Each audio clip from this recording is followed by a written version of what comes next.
Yo, what's good, everybody? Welcome back to another episode of the Vanderbilt Rebuild here on NCAA 25. And in this episode, we are going to be playing our bowl game against Iowa State. Last episode, we played against Tennessee, and we took care of business at the last second thanks to Micah Bell, who had an amazing year. And yeah, this is our last game of the season. It's a bowl game. It'd be nice to get a bowl game in our first season as a head coach. And then we look at our recruits as well. We're going to have a big offseason, I believe. We got Bayless, Danny Towns, Ross Durham, Cal Gardocki, Josh Kane, Britton Shakur. Still looking at some other guys. Cardi didn't sign with us. And that's really all we have so far. But we look at this guy, Jamie Reed. We are second on his board. We just discovered him, and honestly, we might be able to swoop in and take him away from, I think that was Penn State. Might be able to take him away from Penn State, which would be very, very nice to see. Then we have this guy, Jamison Moon. You know, just some solid players. Nothing too insane with our recruits. We've got some guys returning, hopefully, and we'll look in the transfer portal as well. But let's get into this game against Iowa State. They're an 81 overall. We're an 82 right now. And we're playing very well. We're just gonna wear our regular uniforms, and this will be the last game of the season, or the last game of some guys' careers, honestly. And some seniors will maybe go on to play in the NFL. Maybe CJ Taylor can, but we'll see. Let's get into this game though. This is the Texas Bowl. I assume we're playing this in Texas, the NRG Stadium. Is this the Cowboy Stadium? Or is this like Texans Stadium? I really don't know. Could be Texans. But the game is off. Micah Bell back to return here. Solid return, getting into the 20. Same thing as Anil. But out comes Nate Johnson. And our offense, you look at the comparisons. We average 640 yards a game. Is that true? That's a bit ridiculous. But it makes sense. Our offense has been amazing this season, led by our junior quarterback, Nate Johnson. Who knows if he'll be back next year, as he delivers a dot to Micah Bell, but it's a bit behind him.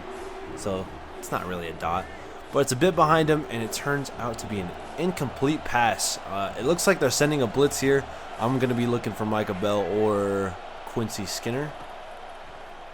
We have enough time. Does he have a big enough arm to make the throw? He does, and we're going to score on the second play of the game. 80 yards, a tremendous start to this one. Iowa State is going to have their hands full with our offense, and hopefully, we can do just enough defensively to get this bowl win. We are all over the field, and their quarterback is going to have to just throw it away, and that sets up 3rd down and 9.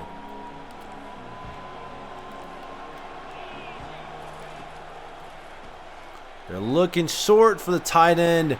He completes it, and he's going to get all the way down to the 48 in our territory. Here is a little RPO, and it gets him down to the 12. So they're moving the ball with relative ease right now, which is unfortunate. But can we cover, please? They might run the ball here. It's looking like they are. I'm going to run commit just in case they do. They do. And we're going to get a loss of 4 on that play. Miles Capers with a beautiful tackle. Let's go man coverage again. Oh, well, I guess we're going. What are we running? I don't know what we're running. I said man coverage. It's going to be picked off either way by Carter. Oh, this is not going to be a great return. I figured somebody might block. Nobody did. But just like that, we get the ball right back. It's going to have to be a very long drive. McKylan Young. Let me move Stowers out. Put him on a little bit of a zig route. This looks like either a blitz or just straight up man coverage. All right, nobody has the home field advantage. It is a bit of a blitz, but Stowers able to beat his man and pick up a nice gain of 25. Fine. We're very backed up at that 2-yard line right there. McKylan Young with the carry. Picks up 9. He doesn't have a ton of success on the ground, I won't lie to you. So I'm going to look for Stowers. Yeah, Stowers is wide open. He has a lot of speed, too. So he's able to get more than just a first down. 2 catches for 35 yards. Two big plays from Eli Stowers. I'm looking for Micah Bell yet again. It's not open. We're going to throw it, though, for that looked like Cheryl. And it's not going to be open enough. Might be looking deep to Bell again. If they're in man coverage, they're not in man coverage. We're going to take off here with Nate Johnson and only get about 4. That brings up 3rd and 6. Another 3rd down. Michael Bell over the top could be open.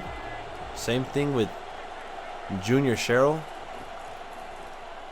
It's just going to be Eli Stowers having his way with the coverage in this first half. Nice juke move and another big catch and run for Eli Stowers. I am so excited to have him on this team. Next season, hopefully he develops right and he can have a big year.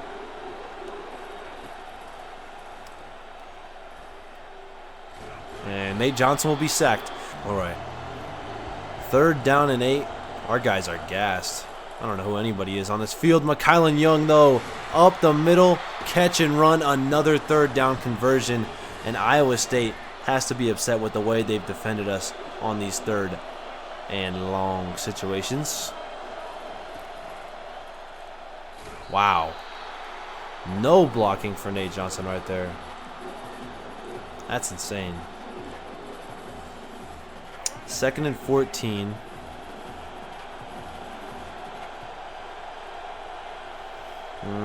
Looking for Skinner or Stowers. Just gonna have to throw it away. That's insane. Ran back like 50 yards. 3rd down and 14.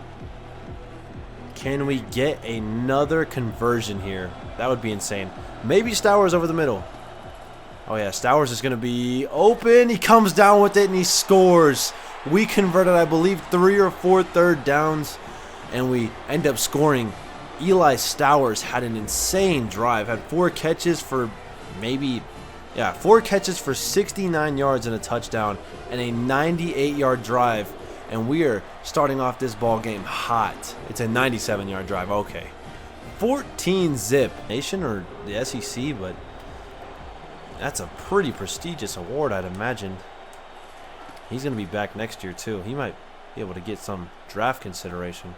Langston Patterson, please make that tackle. It's going to be 4th and inches, and it looks like they're going to punt the ball. Me in a bowl game down 14-0, I am personally going for it, but I'm not their coach. They punt it, and it's a very good punt, so we're going to have to drive the length of the field again. I'm not opposed to doing that. This looks like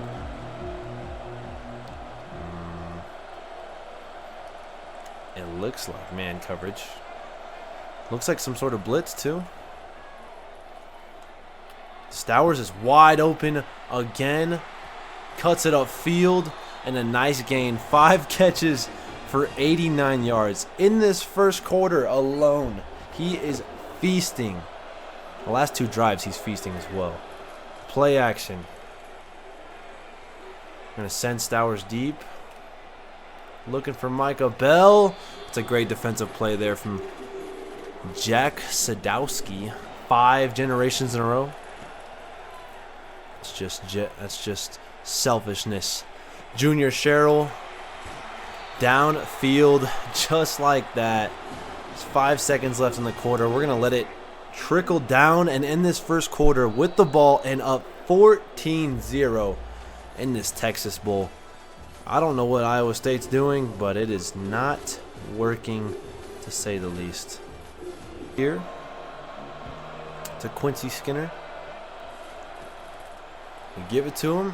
He's got some good blocking. Can we get the edge? Skinner, are you fast enough to beat number 7? He is, and he scores. 20-0 Commodores.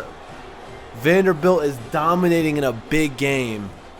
And Nate Johnson, 10 of 14, 265 with 3 touchdowns. Or something like that. We're obviously going to be sending pressure. Mo Bamba's playing. Don't copyright it. Oh, this is a run, 100%. It is a run, and CJ Taylor and Carter are there for the stop. It is a 3 and out. Just as quickly as they're getting the ball, they are also giving it back to us. Another punt here deep. And Brown will return. He has 1 return touchdown on the season. It's an okay juke. All right. I don't think it, I mean, it kind of was. Some people were in man coverage of Skinner. Another big play. So 2nd and 16, that's really no problem for us. 2nd and 10. There's no way they run it again, right? Looking for Skinner once more. Trying to cut up field. If Micah Bell could block somebody, that could have been a way bigger play. But I'm not tripping. Skinner's going to be getting the ball a lot. Again, another jet touch pass. That left side is wide open. If McKylan Young or Eli Stowers can block somebody, we have a chance at scoring again with Skinner, and we will. He has been dominating this first half as well as Eli Stowers. This is an absolute massacre. 27-0. Let's make it 28-0. Iowa State has stood no chance against us. Absolutely no chance. This game might be over at half. It has been unbelievable how easily we've been able to score on this team. They have had no answer for us. They are getting worked. They're getting the beat down, the brakes beaten off of them. Anything you call it, it is happening. This is Heisman difficulty, by the way, too. It is insane. They're looking deep. That might be Fontenet's. It's not his, but he makes a tremendous play on it. If he could get his head around right there, we had a chance to pick that one off, man.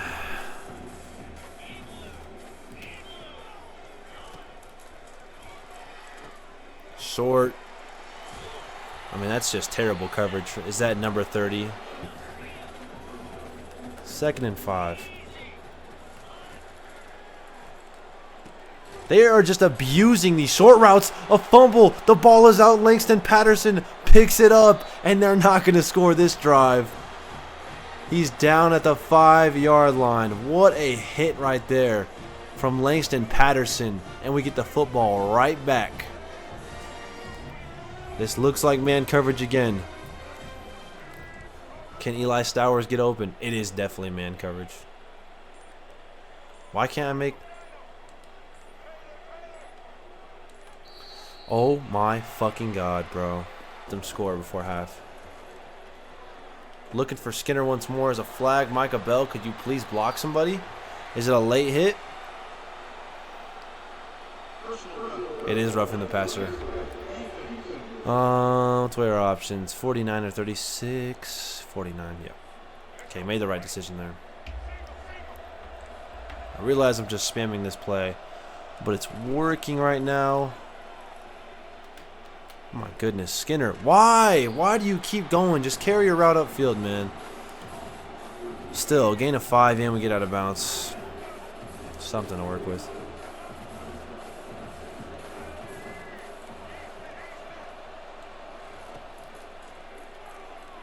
Nate Johnson finally having to take off, but it's a big run. Can we get blocked? Holy shit, he's just too fast. I didn't think we were going to be able to, I don't know, avoid everybody, but we did, and we accidentally went out of bounds. Take it, though. That's a cornerback blitzing. I'm going to have to throw that away. It's kind of insane that I can just abuse his speed and run away like 40 yards every time. Oh, Micah Bell, you got to beat your man right here. Doesn't have the matchup advantage, but if we could just get enough. No, we can't. Nate Johnson takes off, cuts it upfield, uses that 95 speed to get us down to the 6-yard line. That's an incredible play there. All right, Michael Bell, can you get open? Off the zig route. It's a good enough pass. He's down at the 3. I'm going to call a timeout just in case. Let's run this one with Cedric Alexander. 3 down linemen. It looks like a 3-3-5? Something like that. Cedric Alexander dives. We're down to the 1. No, I'm not taking the field goal. We'll run QB sneak 2 times in a row. See if that works. See if that works. Nate Johnson gets in on the sneak. 34-7. Chance to make it 35-7. This game is over. I'm not going to show the rest unless it's a catastrophic failure, but yeah, this game's over. Just simmed the rest of it. 52-21. So a pretty nice beatdown. It looks like the backup got in there for a little bit, but Nate Johnson, 443 yards, 65% completion percentage, and 7 touchdowns. Quincy Skinner had a great game. Micah Bell was great. Eli Stowers was amazing. And Nate Johnson, of course, was phenomenal. They really stood no chance. We were a, top 15 team at one point in time this season? Crazy. Let's take a look at the stats real quick. Looks like Rocco Becht did not have a good game at all. Vanderbilt, Nate Johnson, 11 for 56. Yeah, it looks like the backup did get in for a few plays. Nate Johnson was phenomenal. Receiving, our guys were also amazing. Skinner, 9 for 173. Eli Stowers, 5 for 89. Micah Bell, 4 for 105. Junior Sherrill even had a good game. Incredible. But that's the bowl game. That's the season. And I guess we can jam-pack the off-season into this. Why not? This was not a super long episode, so we'll see if we can get a nice recruiting class. Okay, the off-season is complete. I didn't want to do it with you guys because it is hard to make decisions on the fly like that and have stuff go like that, and just you have to waste time in between stuff like that. I don't know, but we have some players added to our roster. Let me not go to depth chart. Let me go to roster. I can view roster, show you all the recruits we got and some of the transfers we got. So Duke Shelby, 92 speed, 6'5" freshman. He's only a 74, but he's gonna be a monster in a few years, no doubt about it. Daryl Calamat, 90 acceleration, 88 speed at right outside linebacker, speed rusher. Very interesting. These guys are some red shirts. Cal Gardocki, 94 speed at quarterback. He's 6'4", 185, and he has an arm as well. Let me see, 96 throw power. So he's gonna be able to throw some bombs, and 86 deep accuracy. He might not be able to play this year because of how good Nate Johnson is, but we'll see. And then we got Danny Towns, 90 speed at linebacker. Need that. Alec Romanowski, 76 speed, 83 excel, 71 overall left end. Britton Shakir, 90 speed at fullback, is a little overpowered. Josh Kane, another quarterback with 93 speed and a pretty nice arm. Then we got a punter, a kicker, a defensive tackle in Danny Cleveland, another middle linebacker in Cole Earl, and then Tyler Bolin. DeMarcus Bayless, who was a 4-star recruit, is only a 68 overall. He was our biggest signing, and he's only 68. Interesting. Berko Vici, 66 overall tight end, 62 overall tight end, probably a long snapper if I've had to guess. Ross Durham, another running back, 92 speed, looking pretty solid out there. And that is how that recruiting went. We didn't really get any transfers either, which sucks. But look at how these guys have developed is a big thing. Damn, Ross Durham's a 60. Cedric Alexander is going to start this year. Benched him last year because McKylan Young was doing better than him. But, I mean, if you're going to develop into an 87 overall as a junior, you're going to play. He is very elusive. He can break tackles. He just doesn't have that breakaway speed that I like. And then Quavantaves Gaskins, out of nowhere seemingly, is an 84 overall, and he is going to be a monster in man-to-man coverage. Let me look what it is. He's a solid returner, too. He's got 90 change of direction, did that say? Yeah, 88 man coverage. So we're going to play a lot of man because he's a monster in man coverage. Junior Sherrill up to an 83 overall in his junior year. Then Randon Fontenette had a tremendous year last season, was a DB of the year player, and he's up to an 82 overall. Then Michael Bell up to an 82 overall. He's got 99 speed and 99 acceleration. I don't think you can edit anything, so this isn't fake. I don't know.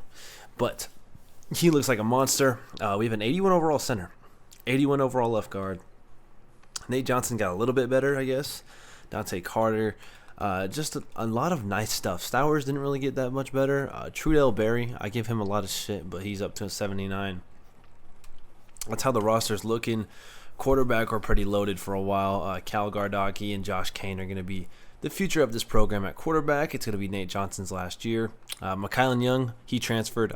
We encouraged him to transfer because we have Chase Gillespie and Russ Durham, and also Britton Shakir. I don't know why I made him a fullback. I just did. Safety valve, nice. And then this is what the receiver depth chart is looking like. It's insane that DeMarcus Bayless is a 68 overall as a 4-star prospect. We also, for some reason, have a 99 speed sophomore, Tristan Brown. So he might get some playing time because, man, speed kills. Speed absolutely kills. Stowers. Bryson Coleman with 85 speed, and then Billy Allen with 89 speed. We got a lot of speed on offense. That's what I like to see. A solid offensive line. Defensive line is okay. It got a little bit better over the offseason. Linebacker, we just got a bunch of speed everywhere. So I like to see. And cornerbacks, we did get a little better. I'll say that. We did get a little better. Went for some recruits in the transfer portal. Missed out on all of them. And yeah, that's how our team is looking now. We got some kickers, some punters, and that's how our team's looking. But our schedule for next season is set. I can't do anything to change it for some reason. So we're gonna play SMU, Virginia Tech, Maryland, Georgia State, Colorado State, and then jump into SEC play. And I have to set up the recruiting board, but that's how the offseason went. I know it's a little weird coming after the bowl game. But, I mean, I really just want to move on to next season. We didn't have a tremendous offseason, I'll say that. But when I set up this board, hopefully we get some monsters. And, we had a great season last year. I mean, we won a bowl game. We went 11-2, I think, after that bowl game. That's really good, man. Some people are going to be looking at us differently when they look at the SEC. You're going to play in the SEC. You're going to get playing time. And the offense is very good, and the defense has a ton of room for improvement. So come and play for Vanderbilt if you are a 4-star or higher, or 3. I'll take 3. If you're a good 2-star, I'll take that too. But yeah, that's going to be the episode. I hope you guys enjoyed, and I will see you guys next time. Oh, thank you for 500 subs. I don't know what I'm going to do for 500 subs. I was planning maybe like IRL basketball or something like that. But we'll see. I don't know. Maybe I just do nothing, and we just keep grinding. But I'm trying to get to 1,000. So thank you. Peace.